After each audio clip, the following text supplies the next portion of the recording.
Bien, amigos, continuamos con el día tal y como habíamos anunciado.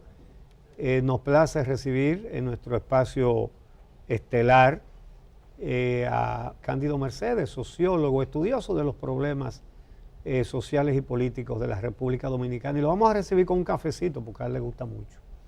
Adelante. Mírele, mira la sonrisa. Desde que vio la taza. Cualquiera, a esta hora. Buenos días, Cándido. Buenos días.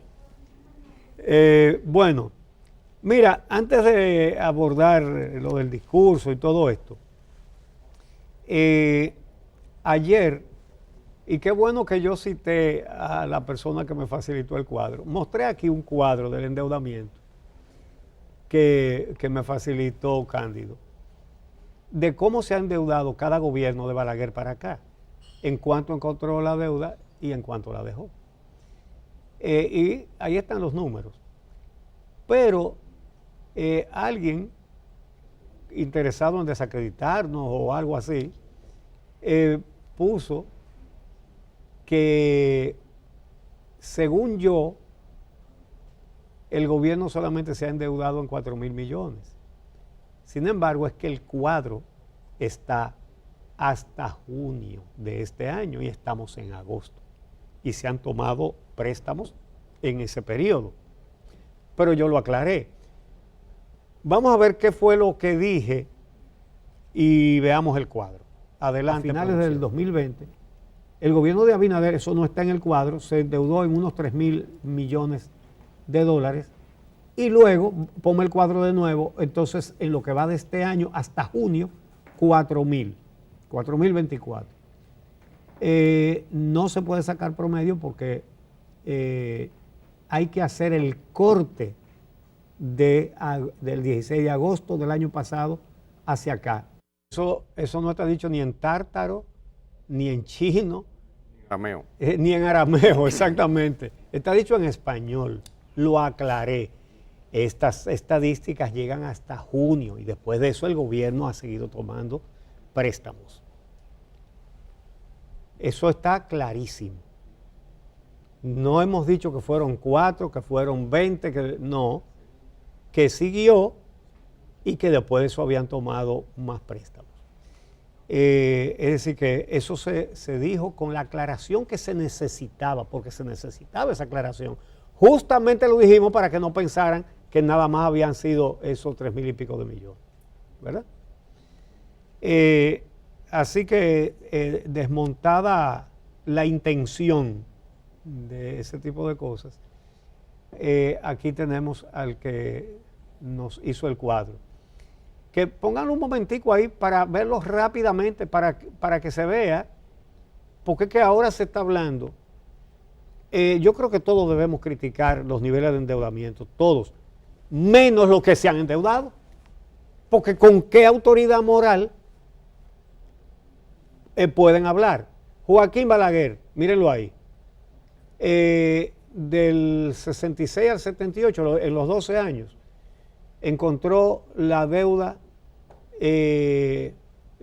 cogió prestado 1.200 millones de dólares a un ritmo, porque lo bueno de esto es el monto anual en dólares. Anualmente tomó en 12 años 100 millones anuales de dólares y por eso 1.202 porque fueron 12 años. Entonces, Antonio Guzmán elevó muchísimo la deuda porque le agregó hasta 1.560 con un monto anual de 390 dólares, casi lo cuadruplicó. Luego Salvador Jorge Blanco, 807 millones en 4 años, a un ritmo de 18.4 millones, lo cual indica una reducción ostensible, significativa en los niveles de endeudamiento. Luego, Leonel Fernández es el único en la historia, digo, en esa historia del 66 para acá, que redujo la deuda en 610 millones. Pero entonces vino Hipólito. No, voló a Balaguer en el 86-96, que fue bastante tímido, vamos a decir, en el endeudamiento. Sí, me estaba 18, saltando ajá. ese de Periodo. Balaguer. Entonces, ese fue el que los redujo mucho. Sí. Fue Balaguer el que los redujo mucho ahí. Entonces viene Leonel Fernández y la reduce también en 610 millones. Pero viene Hipólito Mejía y se endeuda en 3.201 millones, récord en ese momento, a un ritmo de 800 millones anuales. Luego, Leonel Fernández, entonces muy diferente a su primer mandato, le dio con banda y piquete al endeudamiento. 12.800, casi 13.000 millones, a un ritmo de 1.600 millones mensuales, récord también. Luego llega Danilo Medina, 23.362 en 8 años, para nuevos récords de endeudamiento anual de 2.920 millones. Entonces, Luis Abinader, como muy bien lo aclaramos cuando presentamos este cuadro ayer, esas cifras son hasta junio de este año, no hasta agosto, ¿verdad? Entonces, ¿alguna otra observación, señor Cándido Mercedes, además de agradecerle su colaboración? Sí, fíjate, yo decía fuera de cámara, qué bueno que se discuta todo esto, pero en este momento eso es un relato no pertinente, no adecuado. Supóngase, como usted decía, nadie quisiera que este país se siga endeudando. Ahora, en este momento, el no haber endeudado era una irresponsabilidad, como lo fue una irresponsabilidad en esos 16 años. Veamos por qué. Todos los organismos internacionales, todos los países del mundo, el 95% se endeudaron con esta crisis. Es más, hay un excelente economista que había hecho un escrito y señalaba que cualquiera que hubiese sido el presidente tenía un gran desafío fiscal en República Dominicana. Eso era antes de la pandemia, de la crisis. Pero que después de eso se iba a acrecentar el problema del endeudamiento como consecuencia de una economía. Señores, la economía creció 6.7. En República Dominicana la economía cayó en el 1965, en el 1983, 1991, 2003 y ahora en el 2020.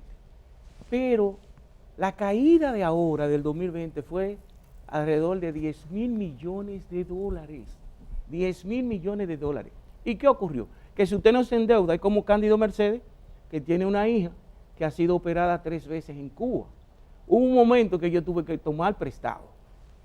¿Para qué? Para salvarle la vida a mi hija Laura. Es eso. Si no lo hubiese hecho, hubiese sido un irresponsable. Ahora, ¿qué ocurre? Escuche. 2004, 2002. 12.878 millones de dólares. Leonel Fernández. 2012, 2020. 23.342 millones. ¿Tú sabes cuánto suma eso? 36.240 millones. Pero ¿cuál es la deuda al 30 de junio? No lo digo yo, mírenlo aquí, ¿eh? Al 30 de junio la deuda es de 47.406 pesos, punto 6. ¿Cómo es? 47.000 pesos, ¿no? 47.406 millones de dólares. De dólares. Ahora, cuando usted divide 36.240 de Danilo y Leonel, 36.000, eso le da 76.6% de toda la deuda. Cándido Mercedes, ¿de cuántos años? De 55 años, el 76% de la deuda de República Dominicana la hicieron Leonel y Danilo en los últimos, sobre todo, 16 años. Cuando usted divide los 20 años del PLD entre 55, eso le da 36% del tiempo. En el 36% del tiempo, del 66 para acá, ellos cogieron el 76.6% de la deuda. Por eso hemos llegado a ese techo. Y eso era una irresponsabilidad.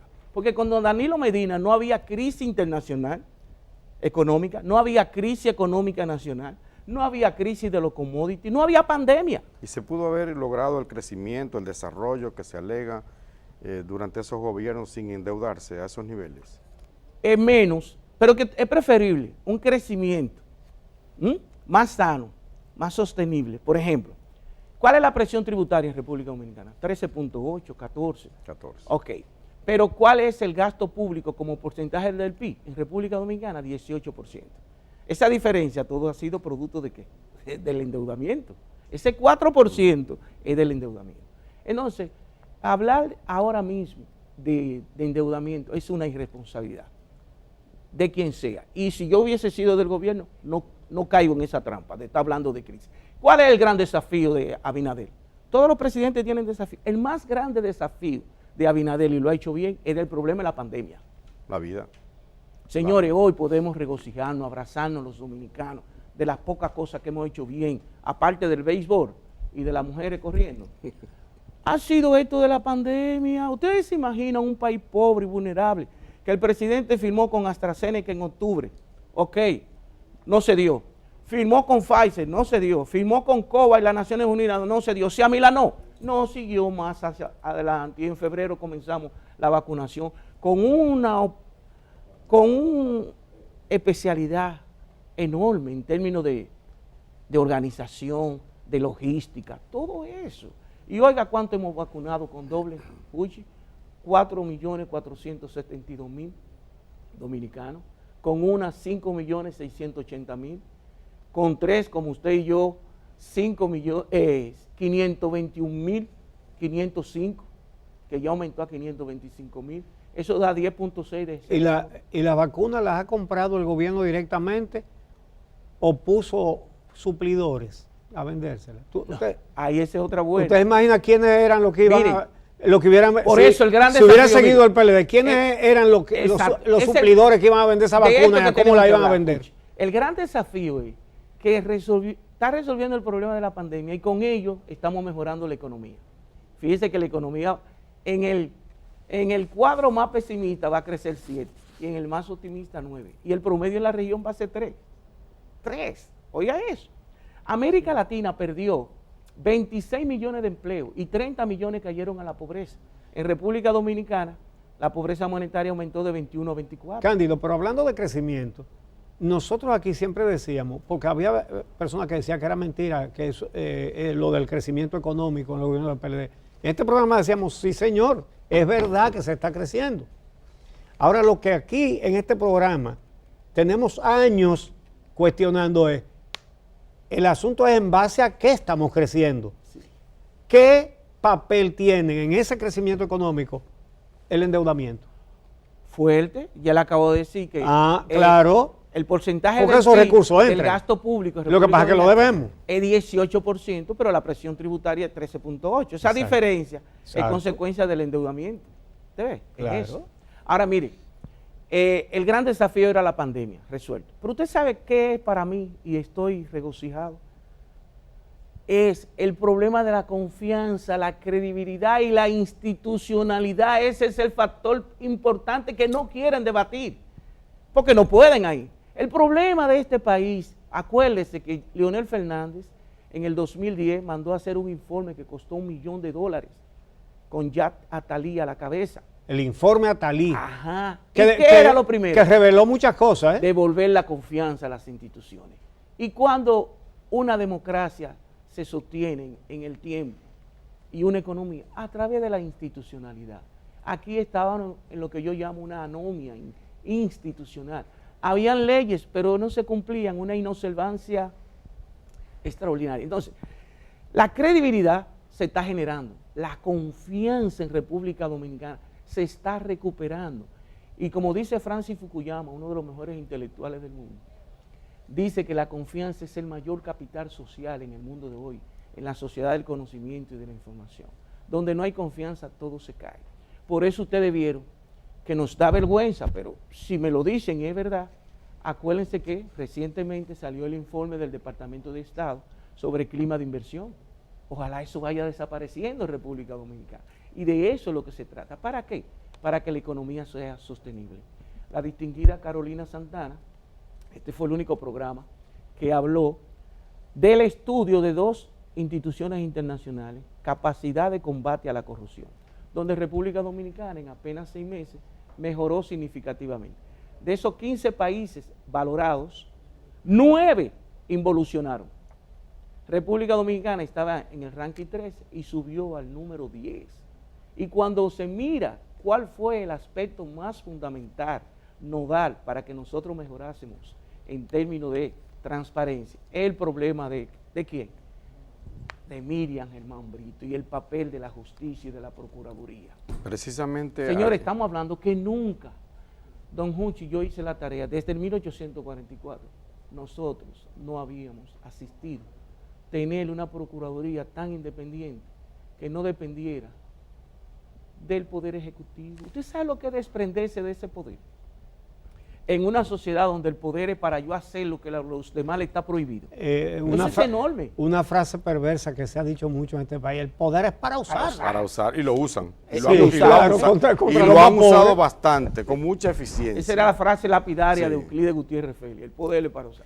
Don Cándido, ayer el presidente anunció una serie de propuestas, 12 en total, y nos gustaría que usted ha citado una, que es el tema de la independencia, o incluir en la Constitución la independencia del Ministerio Público. En sentido general, esas propuestas del presidente, ¿qué le parecen a usted? Yo tengo un amigo que es periodista, brillante.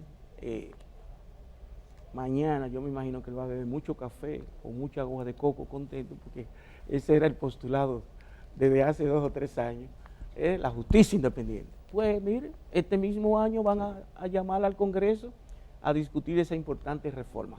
Pero además, ustedes habían estado hablando, la reforma de la Cámara de Cuentas, que hay que hacerla, la reforma de la Contraloría, decía él, la reforma del agua, la reforma de la Policía Nacional. Yo vi, porque participé en un panel como expositor hablando de gobierno abierto, ya está listo la transformación digital, está listo, yo lo vi. Está el problema del transporte, el problema de la ley de hidrocarburos, el problema hidráulico en República Dominicana, que hay que resolverlo, el 60% del agua se pierde. Eso es, que no dijo cómo iban a hacer esa reforma, es que, señores, fueron 31 minutos, eso no es para tú exponer detalladamente en qué consiste cada una de esas reformas. Entonces, fue muy interesante, pero insisto, el desafío de Luis Abinader en este momento y de la sociedad dominicana era resolver el problema de la pandemia, recuperar la economía como consecuencia de resolver el problema de la pandemia, porque son hermanas gemelas. Por eso hay que darle un voto extra a Abinader, porque acuérdense que habían fundamentalistas médicos que planteaban cerrar el país y que el virus, no, tú no puedes cerrar el país y que la economía no se vaya abriendo. Y entonces se han dado los dos polos. Como decía Harari decía, no, es que hay un momento donde es la decisión política que tiene que resolver. Esto no es un problema de virólogo, ni de epidemiólogo, ni de salubrista. Esto es un problema político que hay que resolver. Señores, lo resolvió. Y en una que yo no estaba de acuerdo con el presidente, que fue la 3 vacunas, porque expertos decían que no había elementos empíricos, factuales. Y ahora todo el mundo está yendo a las 3 vacunas. Ya Israel está en eso, Alemania está en eso. O sea, en Estados Unidos la van a poner también. Y el otro desafío es que, por ejemplo, ustedes vieron, porque él vino aquí, Miguel Seara, que yo le tengo mucha confianza, profesional muy serio, dijo, son 7.603 millones que se han cogido. Ya yo eso lo doy como que, como bueno y válido, porque sé que... No son los 14.000 que ¿Porque lo dijo quién? Miguel Seara. ¿Y qué claro. es eso? Eso es confianza. Las instituciones tienen que ser dirigidas por gente de confianza. Sí. Y como lo dijo Nelson Suárez también, Nelson Suárez está diciendo, no, es que hasta el 30 de junio, y Nelson Suárez no es de ningún partido que yo sepa, aunque fue viceministro del anterior gobierno, pero es muy serio también. Fue viceministro en el gobierno del PLD. Del PLD, sí. En el de Danilo. En el de Danilo. Dice él lo siguiente en el periódico Hoy. Dice, según las informaciones que ofrece la Dirección de Crédito Público, entre los meses de septiembre del 2020 y junio del 2021, el gobierno del cambio ha recibido desembolsos brutos por endeudamiento por un monto total, escuchen bien los números, por un monto total de 8.671 millones y ha pagado capital por la suma de 4.687 millones, lo cual arroja un endeudamiento neto de 3.984 millones en 9 meses. Es decir, porque le está contando lo que han tomado prestado y lo que han pagado. Exacto. Y el balance... Pero es así que se hace. Claro, no hay otra manera. Y el balance es 4.687 millones ahora, a agosto, no a junio, que fue lo que el cuadro que presentamos ayer, que eran 3.000 y tantos, y aquí llega a 4.000 y pico. De todas maneras, don Cándido... Ahí llega a 3.971. Sí, de todas maneras... No, dice... El saldo neto del endeudamiento. Sí, el neto sí. El neto, al final 3.984. 84. Sí. De todas maneras, el tema del nivel de la deuda es altamente preocupante. Dicho en términos populares, no hay pollo que llegue a gallo gastando más de lo que produce. No se puede. ¿No cree usted que llegará un momento en que habrá que ir desmontando ese nivel de la deuda, que en relación al Producto Interno Bruto ya es bastante elevado? No es que llegará, es que es obligatorio. Es obligatorio. Claro. Si queremos. Claro, ha habido irresponsabilidad de parte de los actores políticos. Histórico. Acuérdense que tenemos la Ley de Estrategia Nacional de Desarrollo, 1-12, que contemplaba que a partir del 2015 debió comenzarse a hablar de la reforma fiscal. Exacto. Señores, hemos sido muy irresponsables los actores políticos. ¿Por qué? Desde el año 2000 para acá, aquí se han hecho 6 reformas. 4 la hizo Leonel, una Hipólito y una Danilo Medina. Pero República Dominicana, desde el año 2000 al año 2021, ha tenido déficit 20 años. Solamente tuvo superávit primario en el 2007. Ha sido una irresponsabilidad en el manejo del endeudamiento en República Dominicana. Pero insisto, el debate ahora no era si se cogía o no se cogía más dinero. No, ahora no había de otra. Eso era una irresponsabilidad, eso no era una opción, era una obligación. El debate era si estamos trabajando con el problema de la pandemia, si se ha generado mayor confianza, si hay más legitimidad en las decisiones de los actores políticos principales de República Dominicana, si la justicia va por el carril de adentro realmente. Ese es el gran desafío de la sociedad dominicana. Yo insisto, Juan Bosch solamente gobernó 7 meses. Su desafío era que en su gobierno no perecerá la libertad. Y don Antonio Guzmán dijo, retorno de los presos políticos. Libertad para los presos políticos y retorno a los exiliados. Exacto. ¿Lo cumplió? Sí, por eso está en el imaginario de los dominicanos, que tenemos más de 50 años, como don Juchi Lora y yo. Como Yo. Ah, también, como uno de los mejores presidentes. Es eso, porque es el desafío. ¿Tú podrás hacer otras cosas? Sí, pero cada gobernante tiene un desafío de su época. Y en este momento el gran desafío de Abinader es la gestión ética, el respeto a las leyes, el respeto a la institucionalidad. Todo lo demás, aplauso, pero serían un plus. Que vamos a mejorar económicamente, qué bien, y es bueno. Pero, acuérdate, no podemos seguir con la deuda. Por ejemplo, si yo vengo aquí el otro año y me dicen que el gobierno cogió 5.000 millones, 7.000 millones sin crisis, yo soy el primero que voy a acabar con él. Claro. Pero ahora no puedo, si quiero ser un chin responsable, si yo quiero que la sociedad dominicana funcione bien, porque ¿qué es lo que quiere la sociedad civil? Que lo gobiernen bien, que lo dirijan bien, que no vayan allí a hacer negocio. Miren hoy cómo hay una decisión de un juez, ¿haciendo qué? El juez paralizándole todo el dinero a quien, a un señor que tiene 2.000 millones de pesos. A un chino. ¿Eh? A un chino. No. A un gigante asiático. A Máximo Montilla. A un gigante asiático. Exacto. Ah, exacto. sí, correcto, sí, verdad, el gigante. Sí. Es eso. No lo capté. Que un presidente te pregunte a ti, ¿cuál corrupción? Y la corrupción estaba ahí mismo, al lado de él. Bueno. No, entonces necesitamos una sociedad más decente. No me vengan con este falso debate ahora de que no, que ha cogido, que ha tomado. Es más, si yo fuera del gobierno, yo ni le respondo a la oposición con eso. Me río y sigo trabajando. Porque eso es lo que ellos quieren, entramparme en un dilema que no existe. Y bueno, ya tú dijiste que valoraste fundamentalmente lo institucional en las reformas que se anunciaron. Hay un anuncio de reforma fiscal y no se han dado detalles. Necesitaríamos detalles. Nosotros que le hemos dado seguimiento a todas las reformas fiscales y que siempre en este programa hemos denunciado que son simples aumentos de impuestos y le llaman reforma fiscal indebidamente porque no se ha reformado la base injusta que tiene, en la cual 2/3 partes de las recaudaciones por impuestos lo pagan los pobres a través de los impuestos indirectos, para que no se den cuenta además, porque eso está diseñado así. No se han dado detalles de cómo se piensa implementar, solamente se ha enunciado que, lo dijo el presidente, que pagarán los que más tienen.